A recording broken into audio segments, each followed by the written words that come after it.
Alright guys, welcome back to another video, and today we're here to do an unboxing, walkthrough on the OS, and first impressions on the Rog Xbox Ally X. So, told you guys when I did my review a few days ago that I got the Legion Go S, and I am thoroughly enjoying this thing. I love SteamOS, that's why I had a Steam Deck, and I actually sold my Steam Deck over for the Legion Go S. Yes, I did lose the OLED, but I feel like that was a fair trade-off to get an 8-inch screen, to get VRR, and, the screen looks really, really good regardless, and I got to keep SteamOS running natively because this was the first device that actually shipped with SteamOS built into it. So I wanted to get a handheld if I was going to switch out of the Steam Deck that still gave me the SteamOS experience to play all my Steam games because I love SteamOS, and we'll talk a little bit more about why later on in the video when I compare it to the Xbox ROG Ally here. But I'm having a ton of fun with this device, and I'm really glad that I made the switch, and I have no regrets of getting rid of my Steam Deck OLED, which I technically still have because it's still being sold. I just put it up on eBay and Facebook Marketplace a couple days ago, but I have not looked back. The screen is beautiful. So the point of all that being said is that I have gone back and forth over the last 48 hours if I should cancel my pre-order for the ROG Xbox Ally X, because I didn't get this sent for free or anything. I bought these out of my own money to review for you guys on the channel and to explore them. And when they first got announced, I was really excited about it because I saw the Xbox full screen experience, and that kind of reminds me of why I like the SteamOS so much. I like the operating system, I like what it does, I like all the different features, I like how people support it, and there's a bunch of different plugins and add-ons that people have done for it. It's awesome. But the ROG Ally was always just running Windows, and a lot of the Windows platform gaming's always just ran Windows. So I never had a specific Windows handheld before. All I ever had was the Steam Deck as far as those more powerful handhelds go. So this is my first foray into getting a Windows handheld that I kind of looked into. And the reason that I went back and forth after seeing the reviews yesterday and everything is because I know I'm going to be going from an 8-inch screen that I already love on the Legion Go S, and I'm dropping down to a 7-inch screen. That's actually even a little bit smaller than the Steam Deck OLED, which was a 7.4-inch screen, on top of the fact that it was OLED. And I was like, I'm paying $1,000 for this thing. Yes, I'm selling my Steam Deck, but like, am I going to be annoyed by the 7-inch screen? And that will have to be determined throughout this video and throughout the course of when I use this, but I'm still nervous about it, but I decided to keep my pre-order and experience what this thing has to offer, mainly because I like to keep my handhelds that do separated things that work better separated. This runs SteamOS natively, so I wanted to get the first updates. I wanted to be the first one that Steam rolls out like certain updates to, because it's specifically supported and was one of the first handhelds to get it. And the same thing with this, even though the ROG Xbox Ally full screen experience from Xbox is on here, technically you could install on a bunch of other different handhelds as well.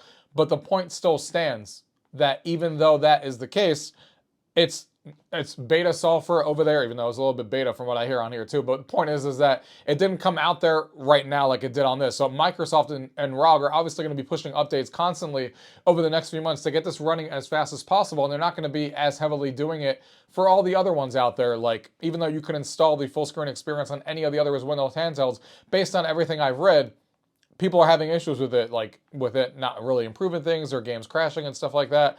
So you would think that this would be a better hands-on experience to be the first in line to keep trying this and getting the first updates first when it comes to the Xbox full experience and stuff like that. Not to mention that Asus has a pretty good track record of being one of the better Windows handhelds when it comes to their Armory Crate and their updates in general. So that also leaned me toward getting this one. So I'm really, really excited to take a look at this and see where I land on this. Full disclosure, I actually purchased the Best Buy $49.99 for a year, like Best Buy Plus membership, because it gives you 60 days to return it instead of 14. Because if I don't like this thing after 60 days, so I have a long time to test it and mess with it, and the screen ends up being an issue for me, I can go ahead and return it and, you know, maybe get something else. And maybe 2 months from now, the Xbox full screen experience is sitting on the Lenovo Go 2 and it's working a lot better. Or if I change my mind, that's a more expensive device than this. But regardless, the option is there. So I'm kind of covered when it comes to that because I can return this for 60 days. So progress on this channel will happen, but for today, that's enough of that spiel. We're going to be taking a look at this, seeing my first hands-on impression, seeing what I like about it, seeing what I think about this screen, and just what I think about the Xbox full screen experience. So let's go ahead and get into the video. gaming tech. Eating brekkie is the gaming tech. Going for a brekkie is the gaming tech. Gaming techie is the gaming tech. Gaming techie. All right, guys, so we're going to go ahead and put the Legion Go to the side for right now. We are going to come back and talk a little bit about the experience over there compared to this once we get to that portion. But here is the Xbox Rog Ally box, really compact box. I like the box that it comes with.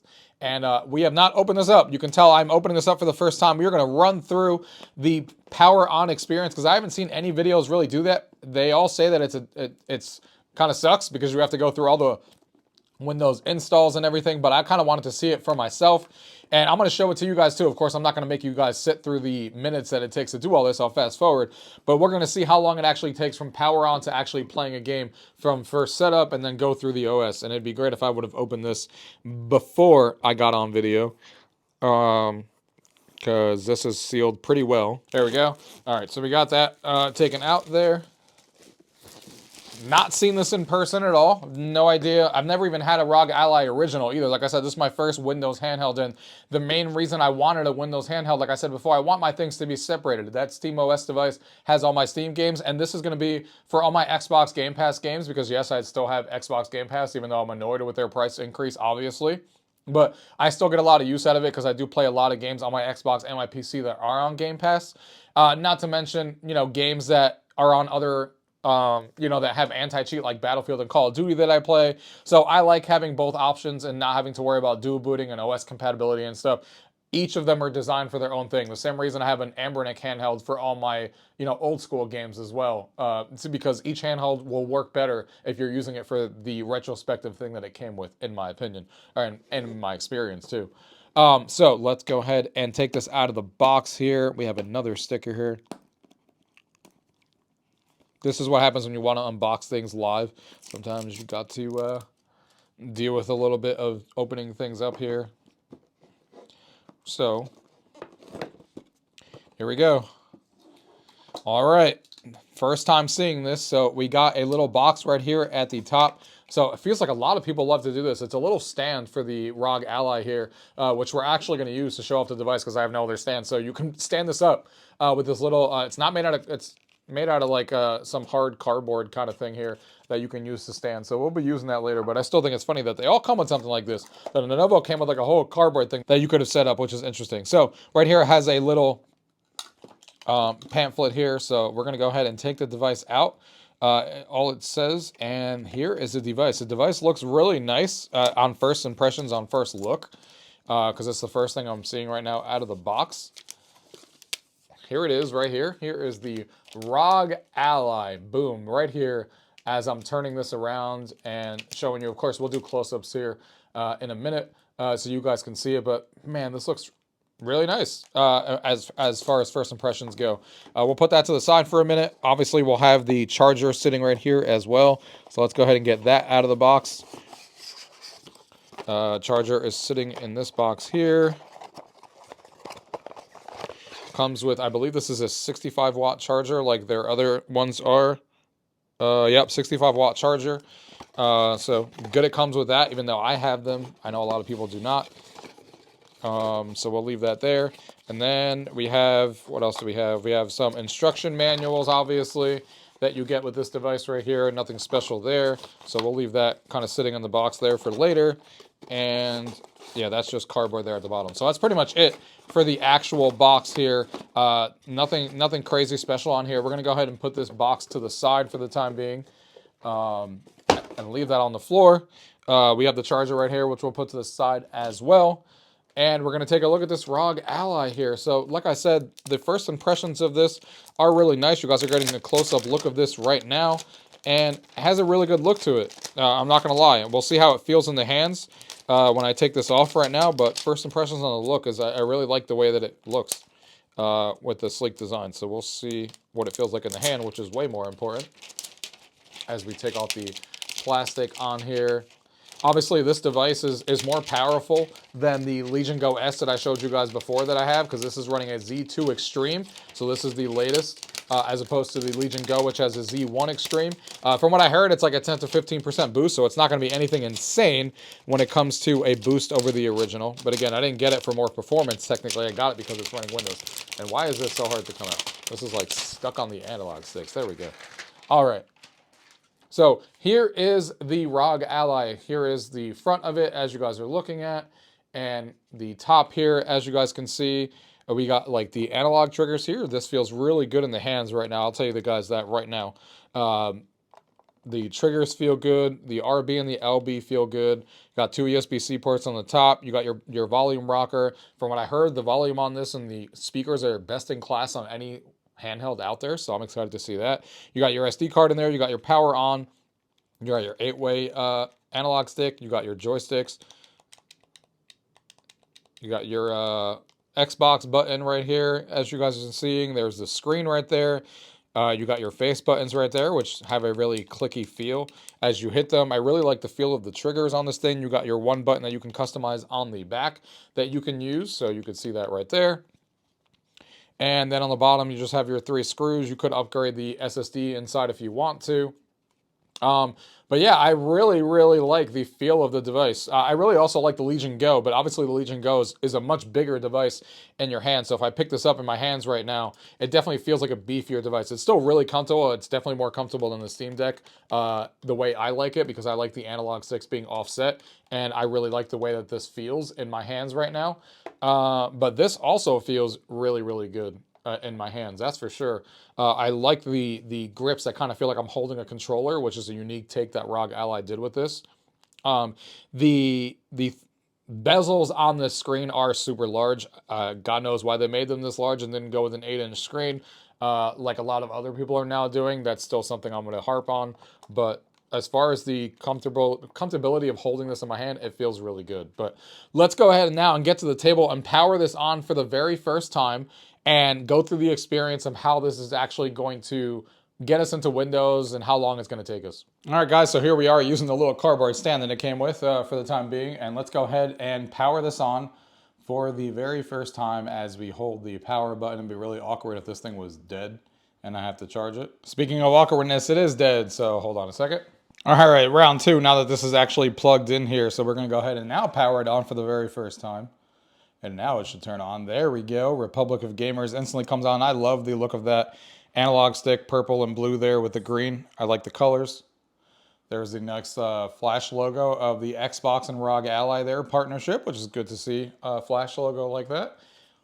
And we'll see how this setup actually takes us. So it is currently 12:47 Eastern time here. So it is currently 12:47, so we're going to take a look and see how long this device actually takes to get from where I just booted it up and getting into playing games after all the updates. Of course, I'm going to fast forward through some of this and not make you watch every single update when it takes a while, but I want to show you, and I think it'd be interesting to see how long it takes for someone to open this box and actually get into gaming, because I've seen a lot of people talk about it. So we are at 12:45 right now. Let's see how long it takes to get in. So right now we're on this just a moment screen for at least a couple of minutes at this point, still waiting for this to kind of process through. So waiting to see where we go from here. And just when I said that, it popped up. So it took about 2 minutes or so to get to the just a moment to this Windows login screen. So let's go ahead and continue to English. So what I heard, you can finally at least use your controls to go through the whole entire Windows process, which is definitely an improvement to having to use a touchscreen to go through the Windows installation part, so that's at least good. Set up your device using a screen reader. Turn on narrator by pressing Windows. Nope, definitely don't need a narrator. We're good there. United States, so we're good there. US keyboard. This would be very familiar to everyone who sets up Windows like I do all the time. Skipping that, we're going to go ahead and connect to a network. So we're going to go ahead and connect this to the 6G network here. All right, so we got that typed in. We're going to go ahead and hit start. You can see it is connecting right now. The 6G Wi-Fi is not the strongest in the exact area that I'm in, but it will be strong enough to get us through here. It is connected. We're good. I'm going to go ahead and hit next. I guess I got to scroll all the way to the bottom. Yep. We're good there. Checking for updates, which I'm sure it's going to have. So this is going to be our first part to see how long this takes. So we'll see. Because this is basically checking for Windows updates. Saying just a moment. After it looked through those updates, it's saying welcome right now. And now we're at this screen here. It's telling us to accept the agreement. It's asking us to name our device here. So I'm going to go ahead and name it Xbox Rog Ally. Seems appropriate. There we go. Back to just a moment. Now it's checking for those Windows updates again, which, like I said, I'm sure it's going to come up with some. So I guess before we're going to check for Windows updates and reboot it. It just needed a reboot. So we'll see what happens here. There we go. Update in progress. No surprise. So right now, to get to the screen, it obviously hasn't been that long. Currently, it is 12:56. So about 10 minutes it took us from turn on to get to this screen that you guys just saw. And now we're at the updating part. And I have really good Wi-Fi in this house, so we're going to see how long this takes. I mean, it doesn't get any faster than the 6 gigahertz Wi-Fi that I have, and Wi-Fi 7 router and everything that I have going on with a 2 gigabyte line. So we'll see how long this takes. Like I said, 12:55, and I'll come back and let you guys know. At least it has a little. While you're going through this update process, you can tell they put a little bit of work in here because you can actually see that it's talking about the gaming device that you're playing on. So it's not just like the usual Windows splash screen. You'll actually see like relevant information for your gaming device, which is definitely better than, nothing. So yeah, we'll come back, see how long this takes. So as you can see, the downloading part finished, and it is now, the time is 1:04. So it took about 9 minutes to go from 0 to 100 as far as the downloading portion here. And now we're on the installation portion. All right, as you can see, we have now reached 100%. It is 1:12, so it took about, let's see, we got like 8 minutes that it took. So not too bad. 9 minutes for the downloading, about 8 minutes for the installation. Let's see how long it takes to boot back up and for us to finally get into Windows. All right, we're at the sign-in screen, so it is 1:16 right now. So that means 30 minutes from when we press that power button, updating Windows up until this point right now, where we're at the sign-in screen, is how long it took us to get everything updated from Windows at least. So again, now we're at the sign-in screen for our Xbox account here, so let's go ahead and sign into that. So we put in that password here, and now we're at the fingerprint to sign in faster and more secure. So yes, we're gonna go ahead and set up our fingerprint so we don't have to use a PIN every time we set up. So you could just touch the power button with your finger and setting up fingerprint reader. So it's awesome that this is on here because putting in a PIN every time you sign into Windows would not be fun. You still need to create a PIN just in case the thing doesn't recognize you, which I will do. All right, and after about 32 minutes before we from power on till now, we're finally at that usual Windows screen that says getting things ready for you. So you're about to sign in. So making some progress here. We had a little ASUS notification that I had to skip right through because it was asking for my email address and everything, so I couldn't type that in, but that just took a second. It already gathered the information from when I signed in. And now we are at an Xbox logo screen getting update ready. So that is more than likely the Xbox app that's now getting updated, I would imagine. Yep, there's the, but those are usually very, very quick. Those aren't something that's going to take anywhere near as long as a Windows update. You can see how fast it's going. So there is a few things you need to manage on here when it comes to updates, which is some of the things that people were complaining about. Because on here, you're basically going to have 4 different types of updates. You're going to have your Windows updates that you usually have to do within Windows, like the first thing that happened on the first boot, you're going to have to manage that. The second is the Xbox app that gets updated in the Microsoft Store, which you just saw update there. The third thing is going to be the ASUS Armory Crate updates when you have driver and BIOS and firmware updates, which you'll see here in a second.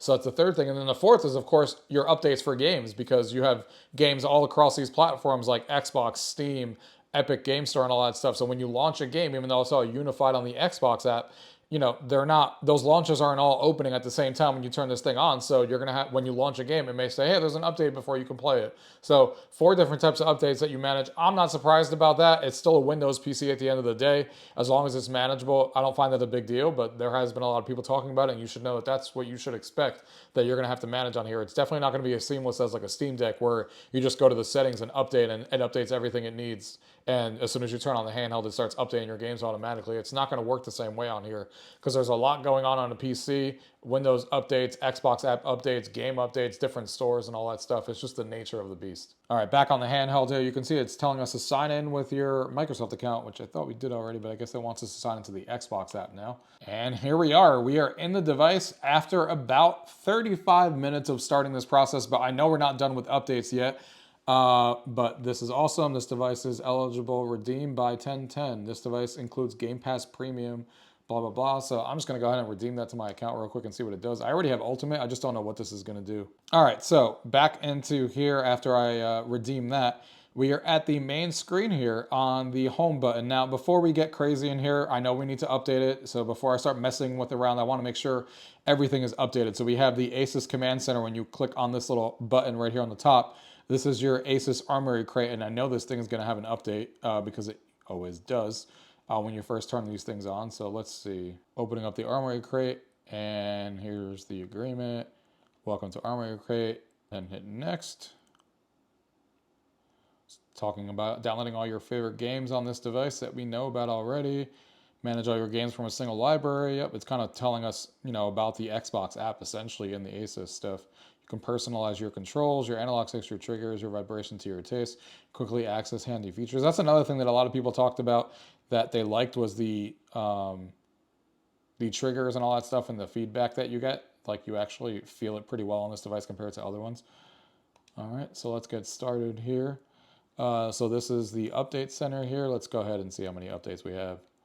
Let's hit check for updates. Let's see what we have going on here. You can see Armory Crate has an update. You can see your components have an update, and most of the other stuff is up to date. So there's a couple of things we need to do here. The only thing that sucks about this is you're going to have to remember how to do, and again, for me, it's not a big deal. I deal with Windows PCs all the time, but you're going to have to remember to do this every once in a while because, you're going to, even though these updates are quick, you're going to want to make sure that these things are all updated, every month or so. Come in and be like, all right, is it updated?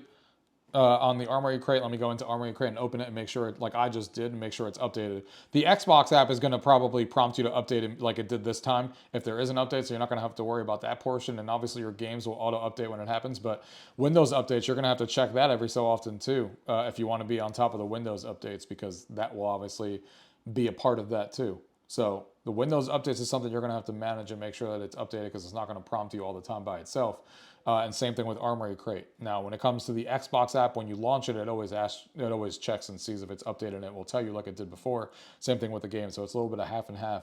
Just some things to consider when you're running a Windows platform as opposed to something like SteamOS, which everything is all in one place. All right, so it only took a minute or two to update the Armory Crate update that we just did, so nothing too bad there. To optimize performance and battery life, we suggest syncing Windows Power Mode to the Armory Crate operating mode settings. Sure, if that's what they recommend, we'll do it.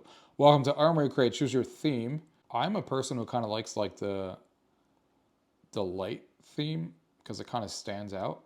But obviously I can change that later. So we're going to go ahead and do the light theme for now.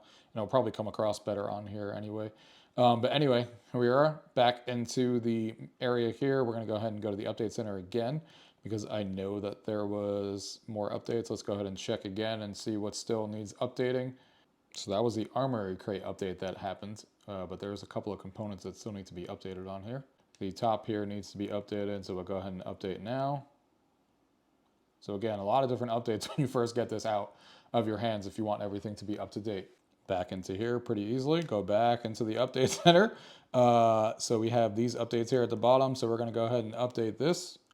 So it is now 1:51, so those updates did take like about 15 minutes to go through all those Armory Crate updates for the firmware, the BIOS, and everything, and it just finished, it looks like all of them, and it asked for a restart, so the system is restarting right now. So a lot of different updates to do on here. Like I said, it's 1:53 now, so that means that we are at over an hour, about an hour and 2 minutes at this point of us first turning this on and just running through all of the updates. So definitely the expectations are that the first hour of this device, you are going to be running updates before you can actually get to even installing a game at this point. I guess technically you could have skipped all those Armory Crate updates and just went into the Xbox app and started downloading stuff, but that's not something I would recommend at all. So here we go. It's restarting because obviously it had a BIOS update. So we are not done yet. It is updating the BIOS here. A lot of this stuff is not something that you're going to get like an update for every week or every 2 weeks. This thing is coming in hot with a bunch of updates that they're doing, but still something to keep in mind when you first unbox this thing. All right, so the BIOS update just finished. We're getting back into the system right now as it just finished rebooting. We are now sitting at 2 o'clock. So an hour and 15 minutes since our first power on doing all of these updates, but I think we should be. We're going to check Armory Crate and make sure, but I think this was all the updates that needed to happen. So we may finally be at a stage where we can at least start installing our different gaming platforms like Steam and Epic and all that stuff enter games from Xbox and stuff. So we'll see, but I think we're finally at a point, an hour and 15 minutes later, that all the updates are done. So definitely nowhere near as quick as when you pop open a SteamOS device and 2 minutes later you update it, and 2 minutes later you're in the system and downloading games. So very different experience than what I got on the Legion Go S. But again, like I keep saying, this is expected. This is a Windows handheld, and this was always the way it was going to be. So we are now at the login screen. It's looking for my fingerprint. Now it's launching the Xbox. So this is the way that this system turns on here. Launching the Xbox app. And of course, we're back in the Xbox app here. Now, before we start diving into the stores and stuff, we're going to go ahead and again, open up Armory Crate here just to see what we have going on. Check for updates. It looks like everything is up to date, but we're going to check it one more time to make sure. And it looks like we still got a couple more to do, guys. There is the graphics driver update. All right, so we're finally at a point where everything is up to date. As you guys can see, up to date, up to date, up to date. Nothing to update in Armory Crate, so we were correct. That was everything. So about an hour and 15 minutes to get everything up to date on all these sides. We'll come back into here later when we're looking at the OS, but we can go ahead and exit out of here now and go back into the Xbox platform. We can go ahead and go home. So back into the Xbox app here. Again, you can always open up Armory Crate right from here, and then you have all your different quick settings right here. This is one of the things I like about Asus and why I like this Asus handheld from everything I researched, is the fact that you have everything here. Sorry for the glossy background and stuff.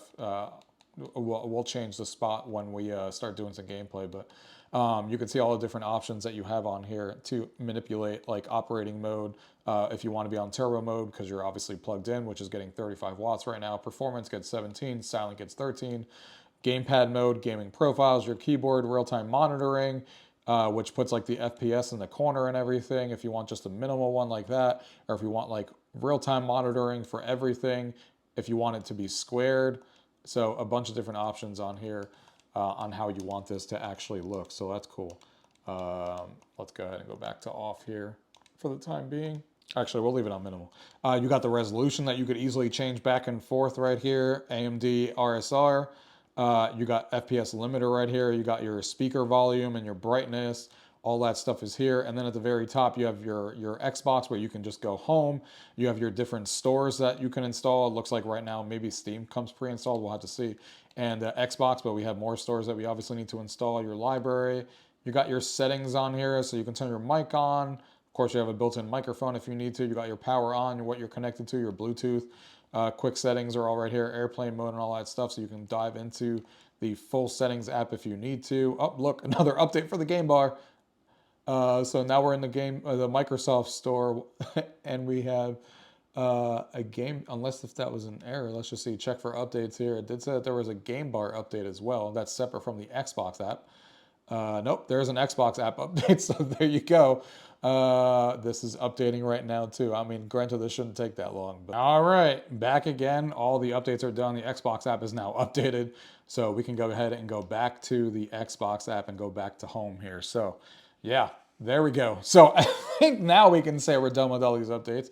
Going back and forth here. So now we are in the actual system here.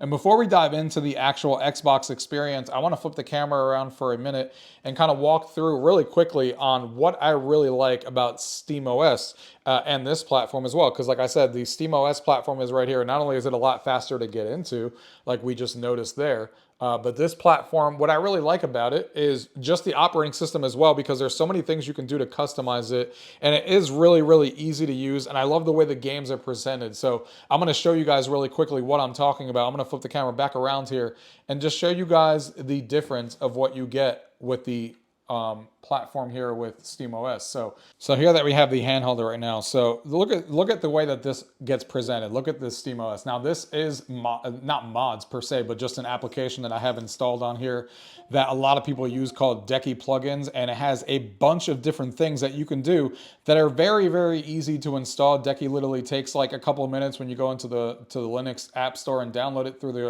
the browser, and then you're up and running, and you can install all of these plugins from the Techie store that you have on here for a variety of different things that you can do.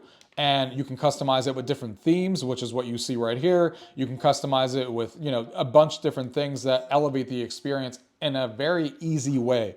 Like literally anybody can do it who's into SteamOS. And look at how great the pictures look for all the different games. And not only do these pictures look great, if for some reason these pictures don't look great or you want to change them, Techie has a plugin that you could literally just click on these games and click on these settings, and you can change the actual artwork and download artwork to completely change, you know, the hero, the logo, the icons, all of it in a really quick fashion, and you can get new artwork right here.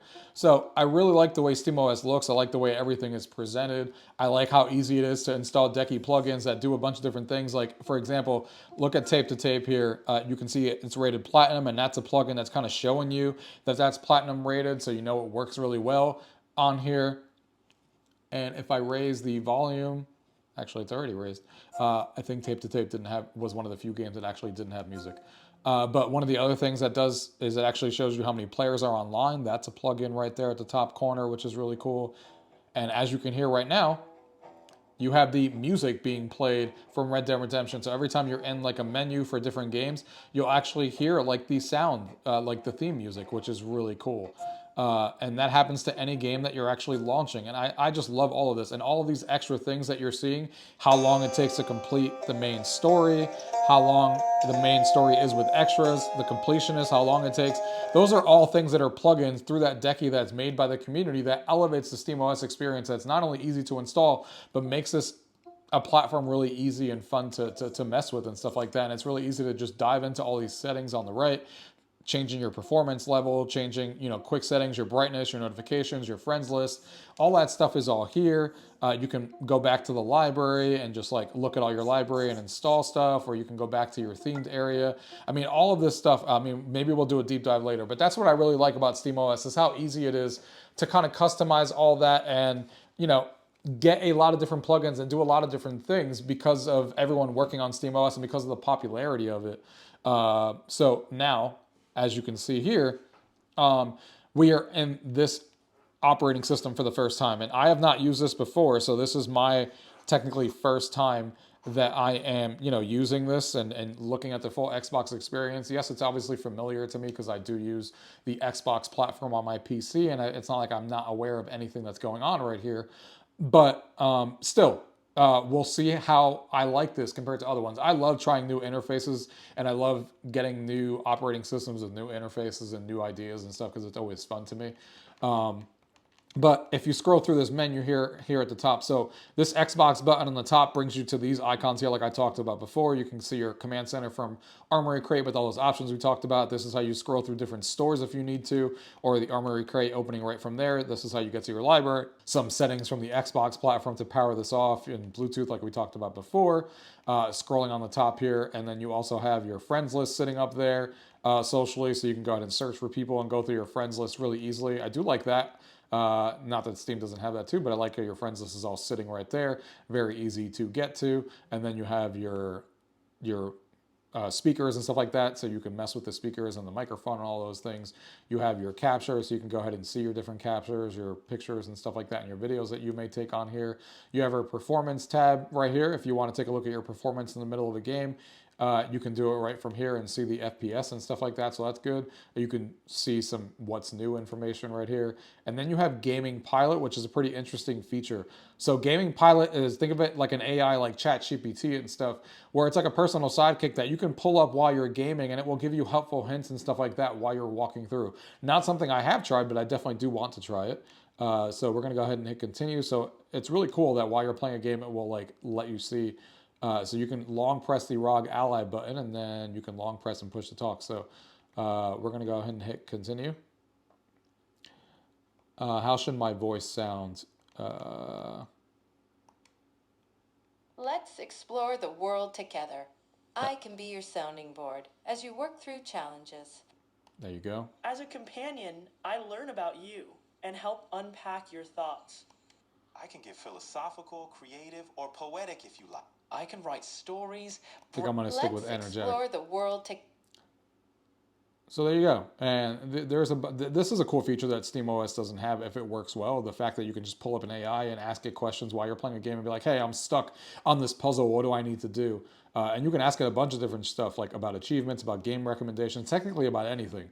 But it is really cool. It is in beta, but that's a really cool option that I'm going to mess with and take a look at, because that's not something that SteamOS has. So that is the Xbox button here on the left. Those are all the different options you get on there. So those are like your quick settings that pull up with the Xbox button. Now, if you tap the top right button, you got the full expanded window with Command Center sitting right there that we talked about before.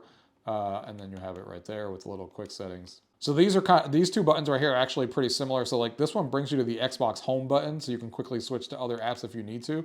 But it's basically the same bar at the top, where if you click this button up here, it's bringing you to the same section, just instead bringing you to the Command Center immediately. So Command Center will be this button right here, which is technically the same bar, but just quicker to get to, that it's opening up.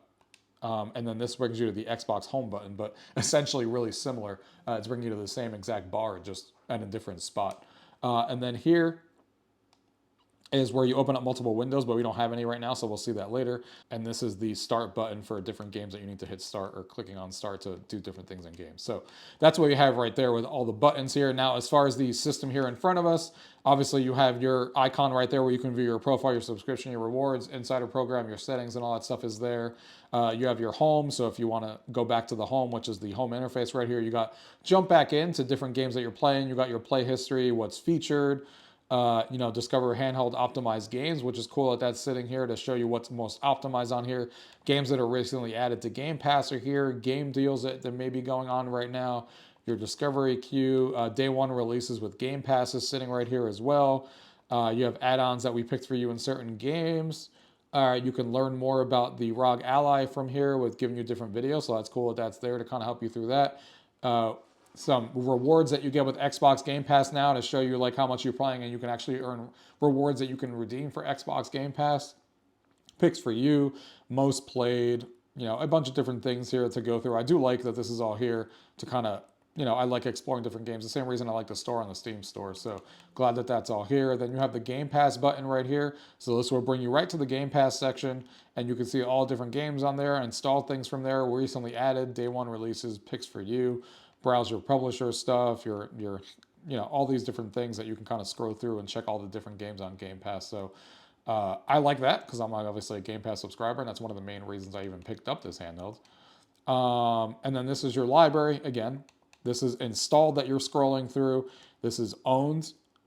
So this is in Game Pass. And you need to uncheck install, otherwise it's not going to show anything. So these are all the Game Pass games that I have access to. These are all the owned games that I have, so a bunch of different games that I technically own. Then you also have games that are actually installable. So these games I have that you can actually install, because some of these games, this is why a lot of people have that controversial take that like this is not really an Xbox system, it's a Windows PC that just happens to play Xbox games. And the reason for that is because it's not like you can play all your Xbox games. Like I have NHL on my Xbox, but I can't play it on here unless if I'm doing some kind of streaming, because you can't install NHL on here because it's not a Play Anywhere title. It's not a game that's on the PC store. So it's not exactly an Xbox console in the way that Microsoft is kind of portraying it, because it's really a PC handheld that just has some games that you can play on here. So some games you'll have to stream, some games you'll have to stream from your Xbox console, some from the cloud, and some you can install. So I think that's been made pretty clear. I mean, we should all have known that beforehand, but if it wasn't clear, that's how that works here. So, and then you can see cloud playable. So you have all those different things on there. You have your apps on the top. So you can install the different stores right from here, which is good that they're all in place. Steam is pre-installed, as you can see here, so they know people are going to be using Steam. So it is pre-installed, and then you got Ubisoft Connect, Battle.net, Epic Game Stores there, GOG, Microsoft Edge is there if you need to go there.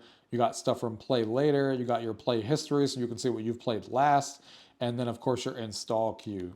If you scroll down here, you also have your cloud gaming area. So there you go with your cloud gaming stuff. And you can scroll through and see all the games that you can stream on here, like I was talking about before. And here you have the store. You can search on top for different things if you need to. And, scroll through the store and see what game deals may be going on and what's there. So that's good to see that that's there. News releases, top paid, games coming soon. That's cool. So yeah, all that stuff is all there. You got your notifications obviously here at the bottom. So you can see all the different notifications right there that you have. And then over here, you also have your friends list that you can access from here as well. That pops up the friends list area. Here you have your consoles that you may have linked, so you can see my movie room Xbox Series X that I have is on standby, waiting to see if I want to do anything with it. And then, of course, this is the installation queue that kind of brings you as a quick step right to the installation queue. So that's kind of the Xbox experience and the menu that you can expect on here. Now, of course, what I want to do is install some stuff after all this talking. So I'm going to install some games from Game Pass first, so we can try some of them. I can also, let's see, recently added to gameplays, things that are featured on here, the game deals that are on here, add-ons, all those stuff are still here. So I do want to install Xbox Gears of War Reloaded. That's definitely one I'm going to be installing right now. So this will play great on your device. So you can see that it does do kind of the similar thing that SteamOS does, where it kind of gives you a idea of this game is going to run well on the Xbox Ally X, and it says it will perform great on your device. It is handheld optimized, so you know that it's been optimized for text and reading and all that stuff and optimizations with the controllers, and it is an Xbox Play Anywhere title. So I'm going to go ahead and install this. You have 869 gigs available out of that 1 terabyte without me installing anything out of the box, so keep that in mind. And this is going to take 70 gigs. Games have gotten so big nowadays, it's crazy. Let's see what else we can install on here. So we got that that I knew I wanted to install. Like I said, this handheld is going to be to play a bunch of my Xbox Game Pass games, and it's also going to be, you know, games that are on Game Pass and just other games on other platforms that I can't play on my Steam Deck without jumping through a million hoops because of anti-cheat and stuff like that. So that's what this handheld is primary use, a Game Pass machine to install things locally and all of that as well. So let's actually go back to my library and let's see things that are actually installable that I have on here. And we can sort this by title, we can sort this by recently added, installation date, how long it is to beat, which is interesting, and the Metascore. So let's see what else we have here. So this is scrolling everything I own by, you know, date and stuff like that, and, you know, by title from all these different things. So let's see what else we have going on that we're going to install. Battlefield 6 is something I own on Steam, so that's something else we're going to install when we get to Steam here in a minute.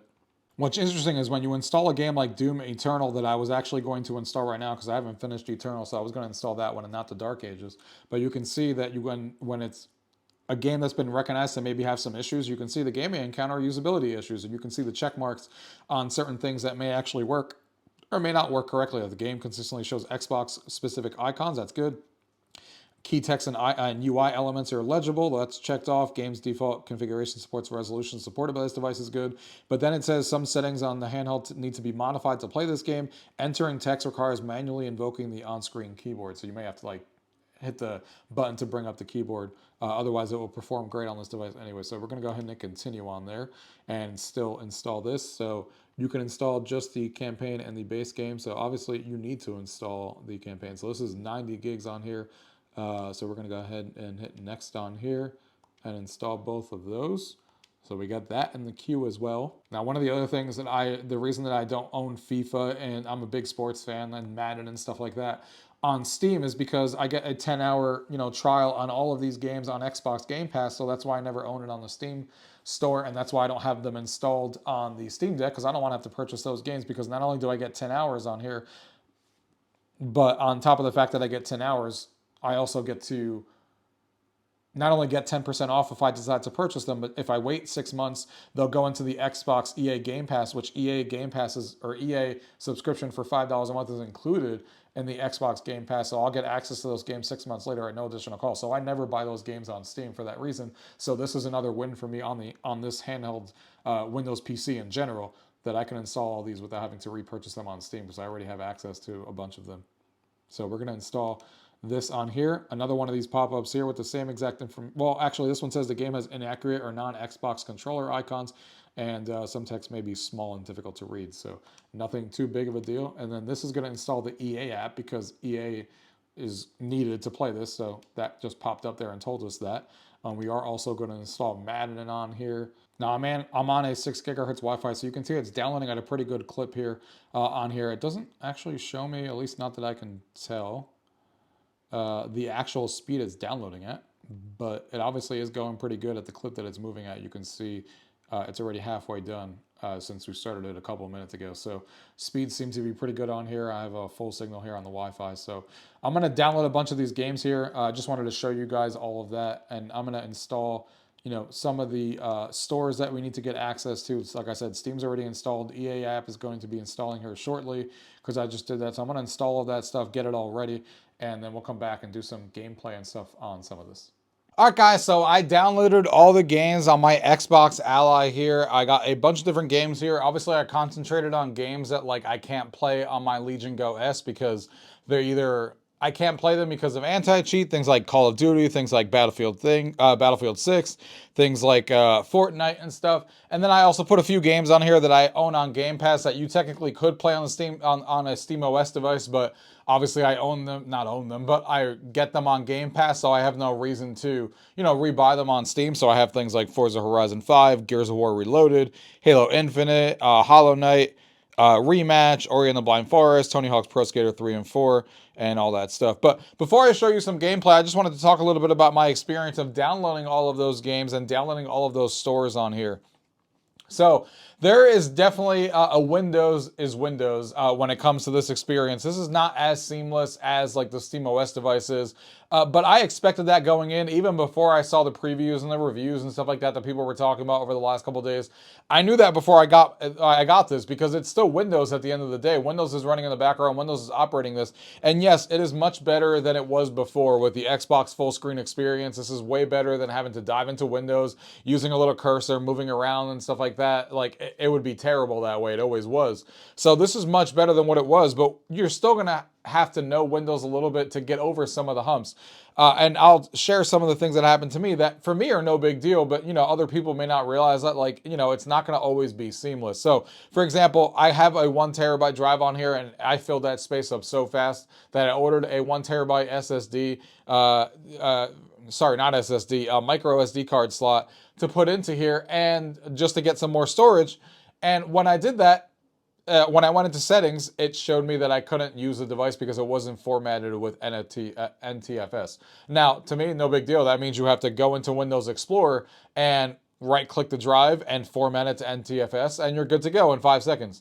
But the problem is that it should let you format it right there in the Xbox full screen experience. It should be like, hey, this doesn't work with the Xbox full screen experience. You can't install games on it, which is what it said, but it didn't give me any direction. It just said, like, have fun, figure it out. And, you know, all of us who know Windows will know exactly what to do, and you hop into the Windows and you're good, but it's not it's not built into it the same way like a SteamOS device would be. So that was one of the things I noticed. Downloading games, there was a couple of games that, you know, froze up in the middle of installation that just wouldn't continue and it errored out, and I had to reboot the device or I had to like cancel it and restart it. Sometimes when I'm navigating the OS and the Xbox full screen experience, it will just lose the focus, I guess you can call it, where the controller will stop working. You think the device is frozen, but it's not. And you just have to hold the Xbox button and kind of switch back out of an app and go back to it, and then it will refocus again. So there's a lot of that sometimes too. But when you're actually in a game and, you know, the actual experience of using the Xbox full experience when it's working, I actually really like. I have no issues with the actual experience. I think it's really like fun to use. I like the operating system and stuff like that, that they're, you know, the look of the OS and stuff like that. I do like SteamOS better because there's so many plugins over there, like I just talked about earlier and all that stuff. But still, I like this look. I like the Xbox full screen experience, like the Xbox app, how things are organized and my friends list and some of the things that they've added on here that we'll talk about when we go into the gameplay a little bit. I like the multitasking switching from back to back. So there's some really good stuff in here that they've definitely improved a lot. But there is some room to improve still with future updates for sure. Like even the applications that you see here that I have installed, you know, the ones that are on Xbox Game Pass have a pretty good image and they show really nice and sharp. But the ones on Steam don't show as good. Like the Battlefield 6 one, it's fine, but it's not like a full screen image if I'm being nitpicky.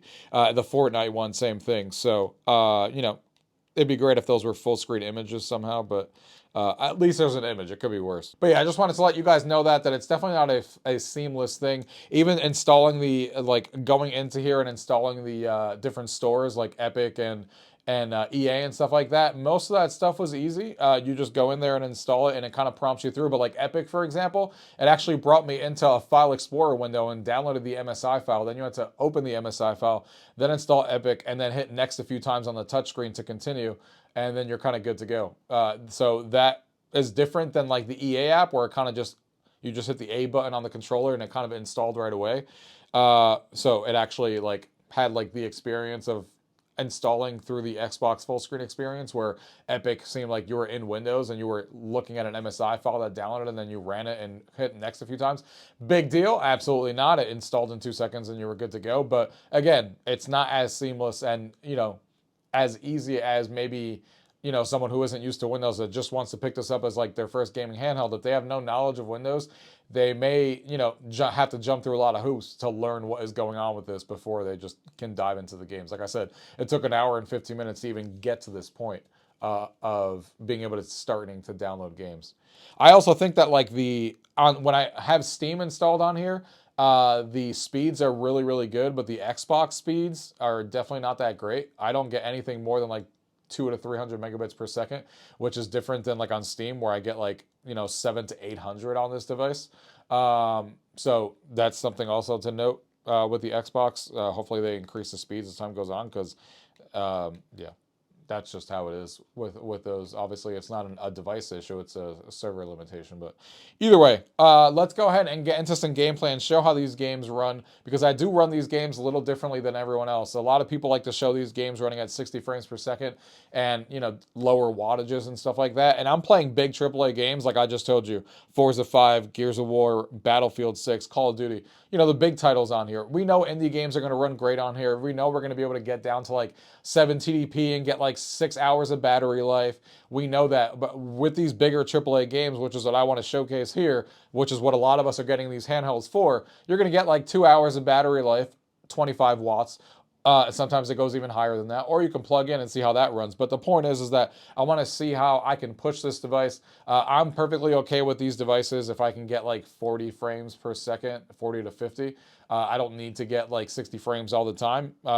I like to have the prettiest graphics when it comes to handheld devices like this, because it just like has the wow factor, being like, holy shit, look how good this game looks on a handheld like this. So that's what we're going to do. I'm going to showcase those games and show you guys how they run at max settings, or adjusting a few of them, you know, down a few. But let's go ahead and get into some gameplay. All right, so let's go ahead and try the first game here. Let's go ahead and take a look at Battlefield 6, something that I was playing yesterday already. One thing I've been really impressed with this device is the speakers. I don't know if it's going to come across in this video, but the speakers are, like everyone has said, the best speakers that I've heard on a device like this. They are amazing. Every handheld device needs to use whatever Asus is doing with these speakers, because they sound fantastic. They're loud, they're clear, and they're just really fun to use and play different games for sure. And one of the other things I wanted to show you guys too is that this Xbox button is how you actually navigate into multitasking.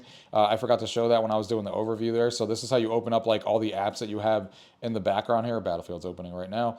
You got Steam over here, and then my Xbox. So this is how you would rotate back and forth if you have different apps opened, like Xbox, or if you want to go back to Battlefield now, or back to Steam and look at your Steam.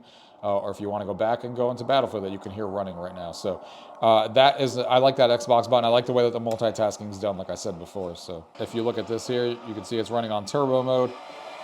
So we're running at 25 watts. As a matter of fact, let me go ahead and put on the thing for you guys here so you guys can see real-time monitoring. You can see 44 watts right there in the corner, 94% battery life. You can see the temperature and the FPS. I think in Battlefield for some reason doesn't work. So when it comes to the settings that I have going on here, I am playing everything at full resolution. You can also move the little, you know, temperature and everything, like the where it shows you all the settings, so I like that too. But just to show you guys these settings here that I have going on, so you can see I have it custom. I have something set to ultra. I like obviously keeping texture to the highest quality that you can get, and then I changed the shadow qualities to like medium. I changed this to PCF, reflections medium, So I put this to high reflections because shadows and reflections are the thing that I lower the first thing, because I want everything else like lighting and like texture quality to be the highest. So that's usually what I have going on when it comes to that. And then I also have upscaling. I have FSR turned on to balance mode on this game with AMD frame rate generation turned on, just so you guys know. And I almost accidentally canceled. So let's go ahead and get into a match here really quickly. The game runs really well on here. I believe, I don't know if the FPS is going to show, but when I was clocking it before, looking at the FPS and different monitoring device software and stuff, you basically get like around 45 to 48 FPS with the settings that I have.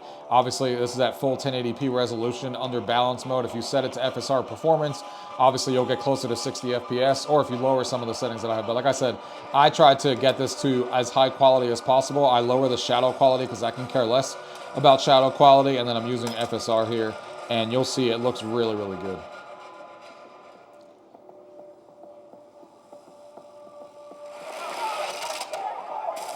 So here we are in domination.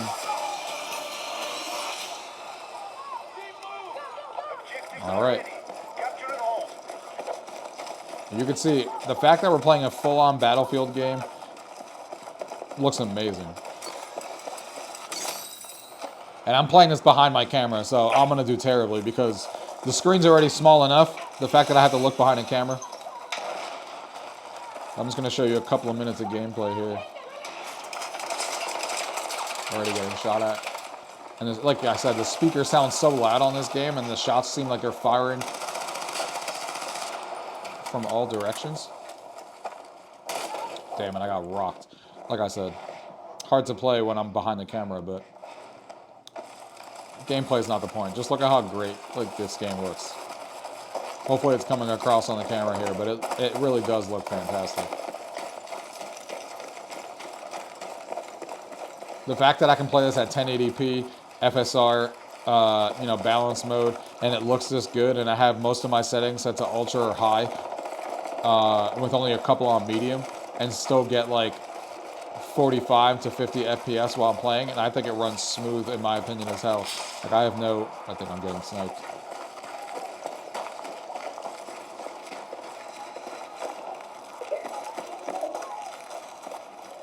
I think it's just insane that we're living in an age where we can play a full-on Battlefield game on our handhelds looking this goddamn good.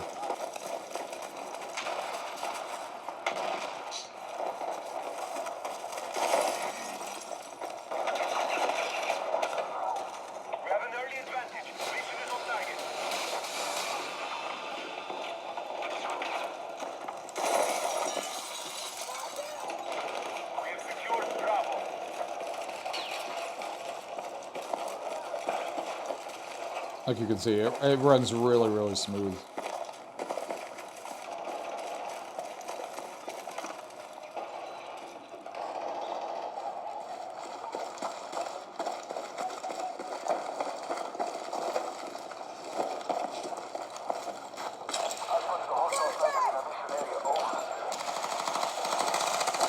Hey, we got a kill.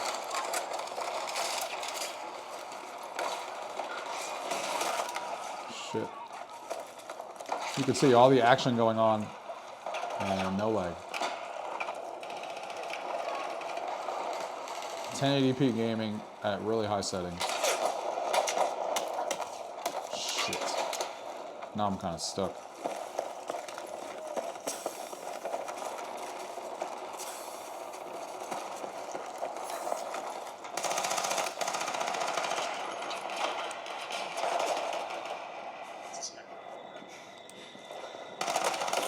Damn it, there was another guy there too. But by rules and expected to eventually govern the entire world under Mormon law, the Mormon Caliphate. Smith's vision called it a theo-democracy, supposedly blending theocratic... Oh yeah, that's Battlefield. I don't know what this guy's talking about right now, but that's Battlefield 6, running really good on here. Next game we're taking a look at here is Tony Hawk Pro Skater 3 and 4. So you can see 1080p resolution, like I said. Render resolution's at 100. Quality preset is set to custom because I have things set a little differently. So no FSR on here. I don't have anything turned on for FSR quality. I have that turned off, but I have the quality set to the highest. Shadow quality, again, is the first thing I lower to medium.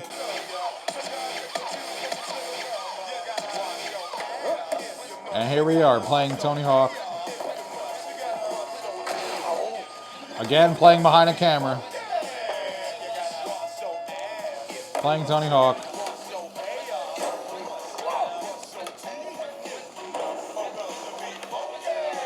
Really, really cool.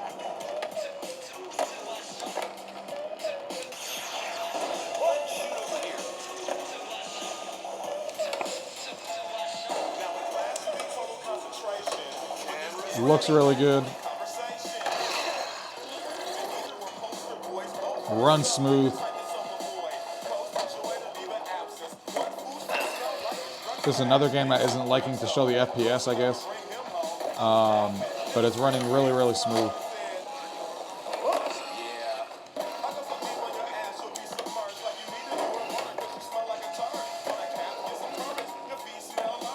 I'm also not the greatest at the game. I haven't played this since I was a kid.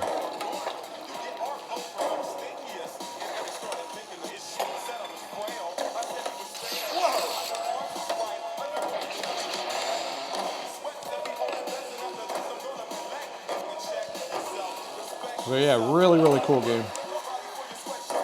And again, it's really crazy that we're playing Tony Hawk looking this good. I mean, you guys can see it for yourself. How good this game looks. Oh no, I busted. To see how good this game looks. Like it really does look good.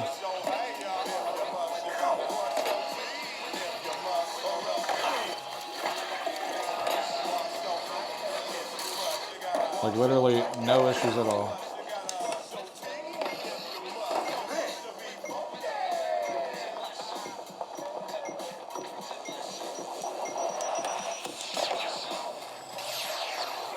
Busted. But yeah, really, really good. Like I said, when you're in a game, you can easily just go like this, and then you can hit X, and it closes just like that. So really easy to get out of a game and launch something else. All right, guys, so here we are with Call of Duty now, and this is actually the first time I'm playing this one. So I'm setting this to AMD FSR 3. We're going to have regen on. Texture quality, we're going to go ahead and put to high. High detail quality. Particle resolution, we're going to set that to high. Shader quality, we'll leave at low, because like I said, never really care about shader quality that much. Shadow qualities, we can leave that on low. This we can leave on low as well. We'll put this to normal. And that should be it. Let's see how this runs. Like I said, this is the first time I'm running this on here, so we may have to adjust some things, but basically shadows and screen reflections are set to low. And everything else is, you know, ready to go. Let's see, we got some low and shader quality normal, so we'll see how this looks. So here we are with Call of Duty, and you can see we are at 48 watts that this thing is pulling on battery right now. But we are getting 44 FPS at full resolution with FSR 3 turned on. I can't remember if it was on quality or not. I'll check that when I die. And that was quick. I can't remember if I set that FSR quality. Drop them. Oh, it's on balanced. Okay, so we'll leave it on balanced. But you can see this looks amazing with FSR 3 and so many. You can see so many things are set to high. Sure, you're not.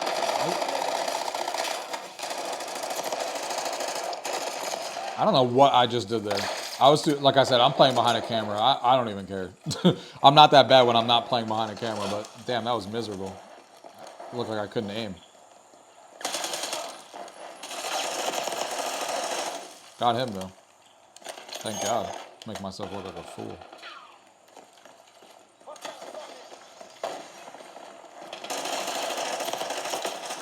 Got one of them. But it is awesome being able to play Call of Duty on a handheld for the first time. I didn't even see him. I don't know what I was doing.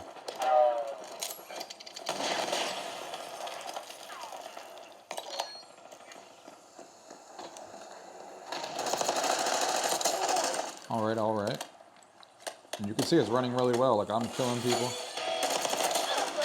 Oh, got me from behind. I still got the guy in front of me, though. And look at the FPS we're getting. I didn't even realize that FPS got that. How did that FPS get that high? I thought it started at 40. How did that FPS? I don't even know, but we could obviously raise some settings here. We're getting freaking 85 FPS with FSR balance. We could try and set it to quality, actually. Let's try to set it to quality real quick. Hostiles have a field upgrade.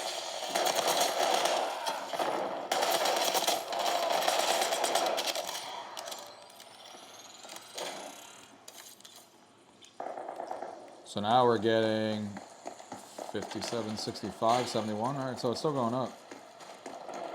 Yeah, this is awesome. We're on quality settings in Call of Duty, and we're getting 80 FPS right now in multiplayer. Like, that is freaking awesome. Full 1080p. This feels shit. This feels so good. It feels great to play, and I didn't expect to get 82 FPS at even at FSR quality. You know, with how good this game looks. With most of those settings set to, like, you know, I have a lot of settings set to the max, like Ultra and stuff. Sure, I lowered some of the shadow quality and stuff, which obviously, if I just want 60 FPS, I can obviously higher some of them. Where the hell is this guy shooting me from? Again, the camera effect. Shit, I got rocked. But yeah, this game feels great. You can see FSR quality, even with most of my settings set to max, with the shadow quality set to a little lower, like you guys saw. This is running at really high frame rates. You can probably play this, you know, really well. As a matter of fact, let's go ahead and see how good is frame generation doing in this game before we quit. Let's go ahead and change the graphics and just turn FSR off completely. And turn frame gen off. So we're running this natively at this point. So no FSR at all. And we're still getting 68 frames, 70 frames a second, 72.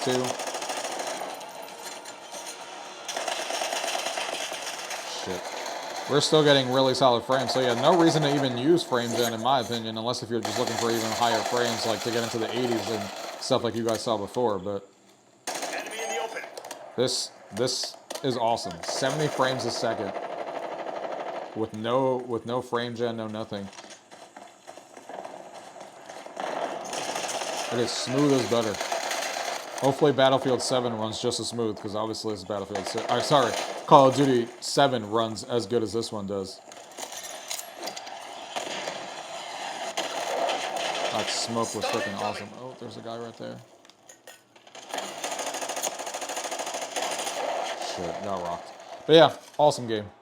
Alright, switching things up a little bit, we're going to take a look at Madden, since a lot of people never do sports games in these videos, but there's a lot of sports games fans out there. So this is Madden 26 that we're playing, and we're going to continue our trial here. And take a look at our settings that we have. So we have everything set to Ultra here, except we're going to lower the shadow quality like usual. We're going to go ahead and set this to medium. Save changes. Alright, so the cutscenes are sitting at 59, 62. We're going up to 63. Okay. 37 watts, 66. Alright. So on now. This was the game I was continuing from before. This from 34 yards. He makes up for the earlier miss. This time, the kick is good. Personal foul. And the Falcons. And we roughed the kicker. An 11-point game. It's 17-6. So the mistake there, the roughing call on the field goal, they'll take the 3 points off the board. Oh, that's right. They didn't even go for the field goal. First down. Anyway. Try the right side with Robinson. And he'll take this one in. The frames in this game are definitely all over the place. Touchdown Atlanta. You'll see it go from like 31 up to 45, up to 60. Look at the frames per second in the corner going up all over the place. So this game definitely needs to be a little bit more optimized. But I also have everything cranked to Ultra. You can obviously lower things and get things performing better. But obviously this game has the capability of running better than what it is, even at everything Ultra and 1080p, because you can see it in the frames that it usually gets high. He's across the 20, taking down just shy of the 25. Here's Christian McCaffrey and the 49ers offense coming back onto the field. They'll start it here. Run a few plays here. Get set, get set. Throwing is Purdy. That's caught. Christian McCaffrey. Damn it. And he won't get away.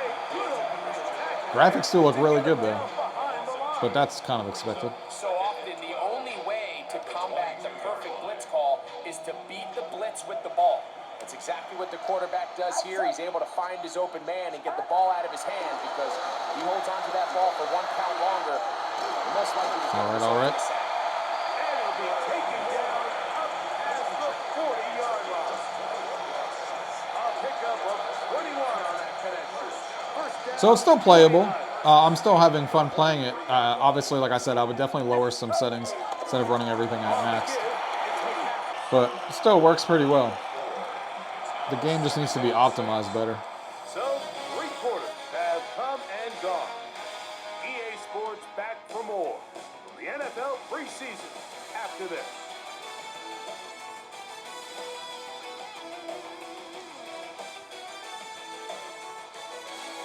And the game probably won't be optimized better, to be fair, because they're not going to optimize it for this. But it still plays well enough, 47-yard line. even at all these high settings. Like I said, you can easily lower this and get it to run even better. Shotgun snap to Purdy. Nice catch. For his tight end on the corner route. Got it. And they'll move this one down inside the 40-yard line. 17 yards. Let's go for the home run here. It's good for a Niners. We're doing it for first YouTube. We're going for the home run play. Gets it up. Off the bootleg, it's Purdy. That's into the hands of I saw him open, so I had to take it. And this takes him into the red zone. He's blocked My boy down Pearsall. inside I'm a the 49ers fan, 20-yard by the way, for those of you guys who don't know. Set to go now on 1st and 10. They run straight ahead with McCaffrey. Now we're there. And he'll get back to the line of scrimmage. That's about all. Well, this play, Mike, was clearly about the job of this defensive line. Great job holding their ground, forcing these. Come on, Jennings, you got this. Nowhere to go for this running back. Got him. Got him. Oh! Knocked away in the end zone, incomplete. What a good job locating the football by the defense where it matters most. And it'll bring up 3rd down now. Oh, he dropped it. It's incomplete. Good job. Fuck it, we're going for it. Receiver from the ball. 4th and 10. Who cares?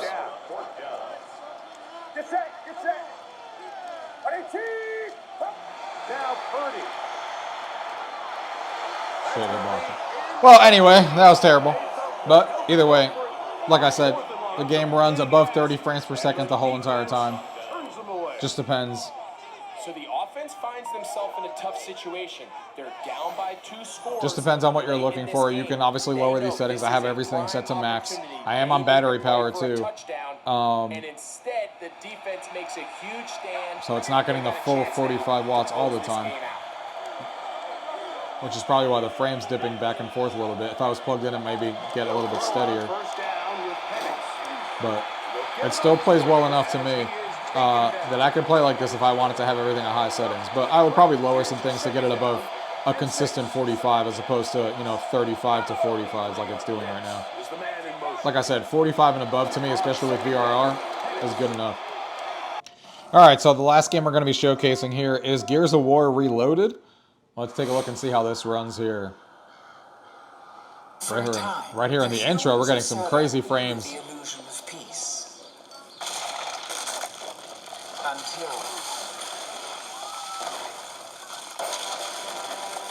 Emergence Day.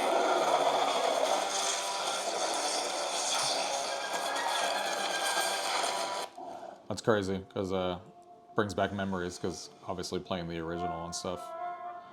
Obviously, we're going to dive into multiplayer, because that's what I want to see, because I've already played the story game a while ago, so it's not something I'm going to be replaying, but multiplayer? Hell yeah. Let's go into settings and see what we have to adjust here. So, set to 1080. full screen. So yeah, we don't need any of that. So that's all fine. Let's take a look at the graphics settings. Default setting options is all set to high or ultra. So let's set everything to ultra and use super sampling 3.1 from AMD. Let's set resolution scaling to native. Let's leave this at 16x ultra. Actually, let's do what we usually do. Let's go ahead and set the shadow quality to medium. So everything else is being left to epic and stuff like that, except we have AMD super resolution turned on. And let's see how that does for us. I mean, if the frames per second stay consistent to what it says right now, this is pretty insane. We're running at 1080p resolution, everything maxed out except for shadow quality, and we're getting above 60. And look how good this looks. I gotta remind myself how to play. It's been a while.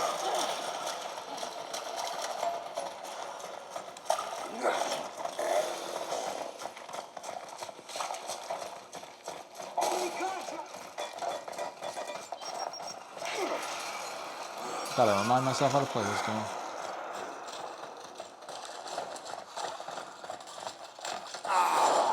Come on! Oh, wasn't paying attention. Wrecked right on screen.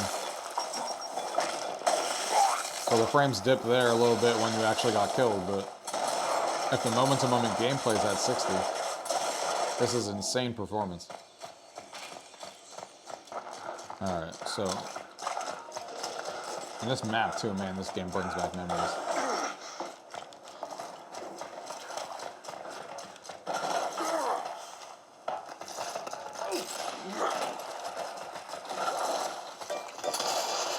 Oh, wrecked. Oh, then I got wrecked. That's what I get for talking shit.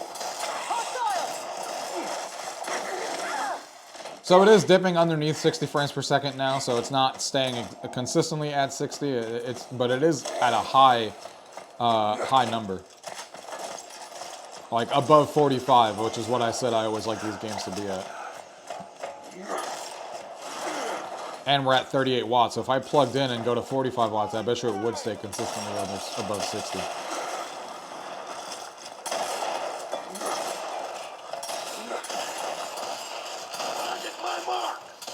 Can't believe I just missed that guy.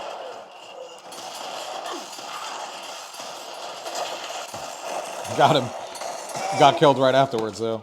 This goddamn stand that I have here. Yeah, this game runs beautifully on here. I did not expect to be able to run most of these games maxed out. Sure, not every game's getting 60 locked, but maxed out at 1080p and still being able to get above 45 frames without being plugged in. And if I can get plugged in, I'd probably be a lot closer to 60, getting the full 45 watts. Or very close to it. I forgot I didn't have my shotgun out. Oh, that sniper wrecked. Jesus Christ. But yeah, you guys can see the game runs really well. It's really fun to play. So let's go ahead and now get into my final thoughts on the ROG Ally here. All right, guys, so let's go ahead and get into my final thoughts here. And you guys saw these games are running extremely well. I'm really impressed with the performance. Like, Gears of War Reloaded was running at a full 1080p resolution, of course, with FSR enabled 3.1, but all the settings were maxed out except for shadow quality. Like I said, that's what I always lower the most. I feel like that's something I never care about. And you guys saw it was getting above 45 frames per second without even being plugged into the wall, which would always give me a few more FPS if I was plugged in. And, you know, things are just running really well on here, way better than I thought. Battlefield 6, as you guys saw, was running extremely well. Call of Duty getting like 70 to 80 FPS was insane with everything not everything maxed out, a couple things lowered, but mostly maxed out settings at 1080p resolution, even without FSR, was also pretty insane. I'm really, really impressed with the performance. Tony Hawk ran beautifully on here as well. As you guys saw, Madden ran, they're probably the shittiest. But, you know, it still looked really good. And I'm sure I could tweak some of those settings to be not all completely at ultra and lower a couple things to get it at a more steady 45 and above, as opposed to what it was doing, which is going up and down from, you know, 35 to 45 and stuff. But man, the performance that you can get out of a handheld like this is really awesome, man. I can't wait to keep diving into more and more games. Hopefully that showcased that in the video to you guys and how good these games can look on a handheld like this. The next thing I wanted to talk about is the comfortability. I think it's really comfortable. I love the controller style grips on the side that make me feel like I'm holding a controller. I do find this really comfortable, really easy to use, and really comfortable in the hands, you know, playing it and stuff like that. So I'm having a fun time with that. No issues with being comfortable. The controller and the analog sticks feel really good when you're moving around in game. The buttons feel good. You know, all of that feels great. The Xbox full screen experience is, I like the way it looks. I like what's in here. I like the settings and, you know, seeing my friends list and all the games being integrated with each other from all the different services and stuff like that. This is the best Windows has ever been on a handheld, very easily. But that does not mean that things are perfect because, like I said in the beginning of the video, the updates are done in 4 different places. You got to worry about game updates from different stores. You got to worry about Windows updates. You got to worry about Xbox app updates. You got to worry about going into you know, the Asus app and going into Armory Crate and updating there for firmware and BIOS updates. All that stuff is something you need to worry about, which is very different like SteamOS, where everything is in one place for updates. Then sometimes, you know, it's Windows, things crash. Things don't behave the way that they're supposed to a lot more frequently than what happens in SteamOS that I'm used to. SteamOS has never really done anything weird to me, except for games just not being compatible and sometimes not launching because it doesn't work in Linux. That is something you deal with on there. But here you might deal with a game crashing out of nowhere, even though you were playing, which happened to me in Madden once when I was middle of the game and it just straight up crashed. You'll have games that may not install and you have to figure out why they don't install. You'll have SD cards, like I talked about in the video, that you have to format within the Windows operating system and not within the Xbox full experience to get more storage, and you have to figure that out on your own because otherwise the SD card doesn't work, and it will just tell you it doesn't work without telling you what to do about it. You know, it's little things like that that come along, or it's like the main annoying thing that I have is like it loses focus a lot when you're in the actual Xbox full experience where I need to exit out and go back in. So that's something that, like, exit out in the sense that I have to multitask out with the Xbox button and hold it down so I can see like the view of all the other apps that I've showed you before. And you know, if you hold that down, you got like that view, like this. Sometimes I need to do that and scroll over and scroll to another app and go back to the Xbox, and then it will like take back into focus and my controller will work again. In the beginning, I thought this thing was freezing, and then I was like, nope, it's not frozen. It's just lost focus to my controller, and I have to bounce in and out. So that's happened a bunch of times since I've been using this device, especially when downloading games. It seems to be a lot better, obviously, if you're just opening this up and just using it for the games that are in your library already. But when you start messing around with different stores and stuff like that and hopping back and forth, sometimes it loses focus. So definitely room for improvement on updates, but it's still the best Windows handheld experience I've ever had. And that's exactly what I got this device for. Like I said in the beginning of the video, the reason I got this is because I wanted to be able to play games like Call of Duty and Battlefield and stuff that I can't play on my Steam Deck. And I wanted to play Xbox Game Pass games so I don't have to re-buy them on Steam because I already have access to them through the subscription. And I wanted to experience that full Xbox full screen experience. And that's exactly what I got. And I think it runs really well. And, you know, I'm really happy with it. And, you know, there are some quirks and there are some things to deal with, but I'm okay with dealing with that as somebody who uses Windows on a day-to-day basis. Now, when it comes to the speakers on here are amazing. I did not expect the speakers to be this good. They're literally the best speakers I've ever heard on a handheld. Asus knocked it out of the park with that. Not only do they sound really good, they're front-facing, and, you know, they're awesome. So no complaints with that at all. And the screen is the main thing that I was obviously talking about in the beginning of the video on how I was going to feel about it. I still feel like I wish it was bigger. The bezels on this thing are huge. We all know that. And I do wish that Asus went with an 8-inch screen. I think that's been the sweet spot and is the sweet spot. And, you know, like my Legion Go S that I have over there, that 8-inch screen is amazing, and I wish that this thing had it, but it doesn't. But when I'm using this device and just playing games on it, I don't really think about the screen too much, at least not right now. Like, I've only had the device for a couple days now, so maybe things will change. And like I said, I do have a 60-day return window on this, so obviously I'll keep you guys updated if I end up returning this and getting like something else like the Legion Go 2 with a massive 8.8-inch OLED. It really just depends, because the main reason I got this is for the Xbox full experience. I know that it's on those other platforms, but there's going to be a lot more bugs there because it's in very early access, because that's only supposed to come out in 2026, way more than what's going on here, because Microsoft is specifically, you know, working with Asus on this and Asus ROG and all this stuff. So it's going to be even worse on those platforms, and I don't want it to be that much worse. So it really just depends on how people say that full experience is working. But a massive 8.8-inch screen would be awesome. But like I said, the 8-inch screen is the sweet spot. I love the screen on the other device handheld, the Lenovo Go S. I think that's a perfect handheld 8-inch screen. 7-inch screen, in my opinion, is a little too small. Like I said, I wish it was 8, especially when you look at those gigantic bezels on here. But so far in the last 2 days, when I'm playing games, I don't look at it and go, oh my God, I wish the screen was bigger or whatever. I don't think about it in that way because I'm having so much fun playing the games and the performance on here is so good and using the Xbox full screen experience is fine that I don't really find myself thinking about it. Maybe as the next week or two go on and I keep rotating these two handhelds back and forth more, I'll start being like, oh, I wish this was on the 8-inch screen instead of on the 7-inch screen. Which, again, I still wish it was an 8-inch screen. We all know this. We all wish it was OLED. We all wish it was an 8-inch screen. We're not taking that away. Asus, if you do that, I'll be swapping it out immediately for this because I also do like the Asus like branding. I like the Armory Crate. I think they make the best software. That's another reason why I have this device as well, because Asus is known to make the best, Windows software with their Armory Crate and stuff, and they actually update things. So I mean, we'll see how time goes on if I end up keeping this long term. But so far, I'm having a blast with it. And even on the 7-inch screen, I'm perfectly content with the 7-inch screen. It still looks really good, even without it being OLED. The colors and stuff like that still pop off the screen. You guys saw that in the gameplay, and I'm still having a blast with it. And the performance is really great on here. So overall, I'm pretty happy with the device so far. Like I said, if something changes, I will keep you guys updated in a comment down below. If I end up returning it, I'll let you guys know. But so far, I'm pretty happy with what I got here, even though I still wish that we had, to make this a perfect device, an 8-inch OLED screen would be perfect. And I would have no complaints on it, besides like getting some more software updates to make things a little cleaner. But yeah, I'm pretty happy with this device. It's going to be awesome to have these two devices and going back and forth and being able to play the catalog of my whole entire, games list now at this point. So that's obviously awesome to see. So if you guys have any questions about anything you guys have seen in today's video, I know it was a super long video, you can always leave those down below, and I appreciate you guys for watching. Until next time.